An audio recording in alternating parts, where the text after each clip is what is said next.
Hi guys! Welcome to Bestfriend's Kitchen! If you are new to our channel, please subscribe so you will get updated for our future videos.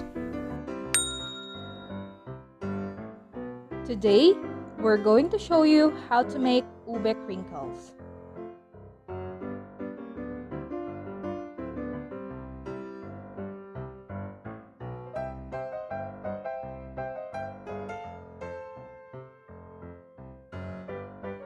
So, eto nga pala yung mga ingredients for this recipe.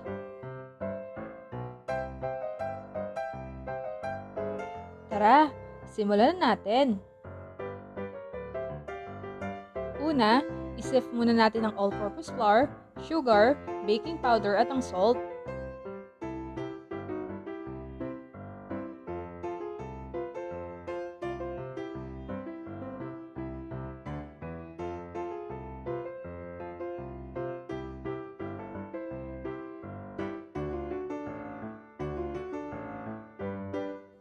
Pagkatapos, haluin nyo lang ito hanggang sa maging well combined.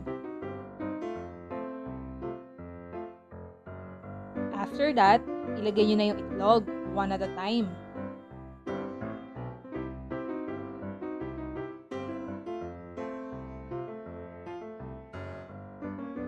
I-make sure nyo lang na haluin nyo mabuti yung mixture every time na mag-a-add kayo ng isang itlog.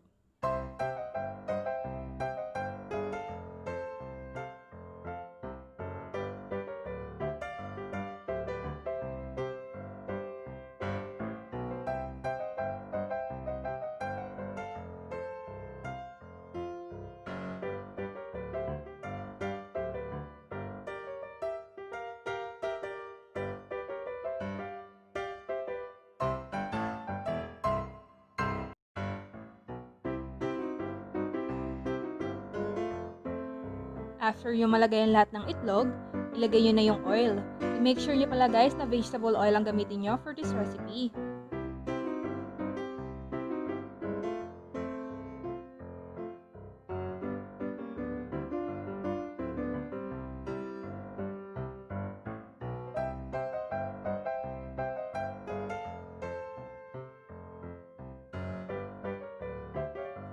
After that, ilagay nyo na yung ube jam at ang ube flavorings.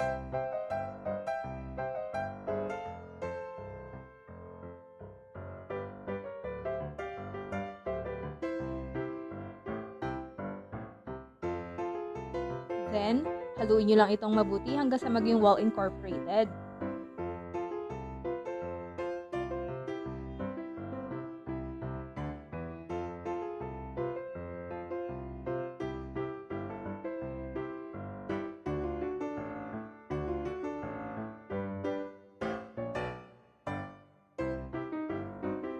After that, takpan nyo lang ito ng cling wrap at ilagay nyo sa freezer for 3 to 4 hours.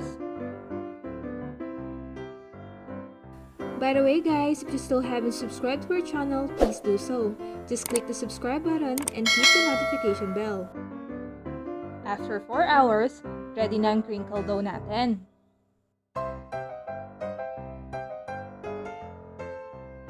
Mag-scoop lang kayo ng 1 tablespoon ng crinkle dough at i-form nyo ito na parang maliit na bola.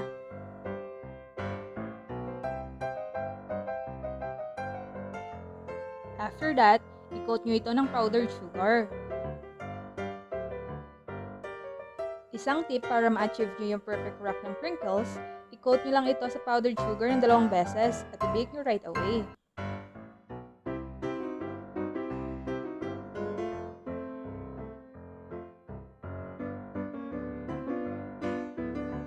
Then, bake it in a preheated oven at 190 degrees Celsius for 10 minutes.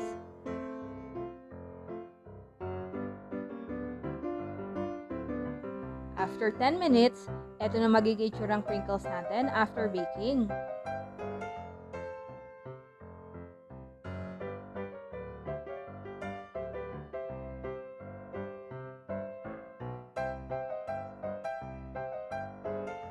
We hope that you enjoyed this video and please give us a thumbs up.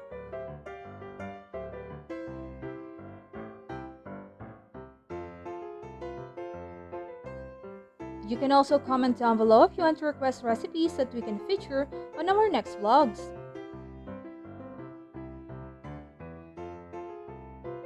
Paki-share na rin ang video ito para everybody happy. Thank you so much for watching.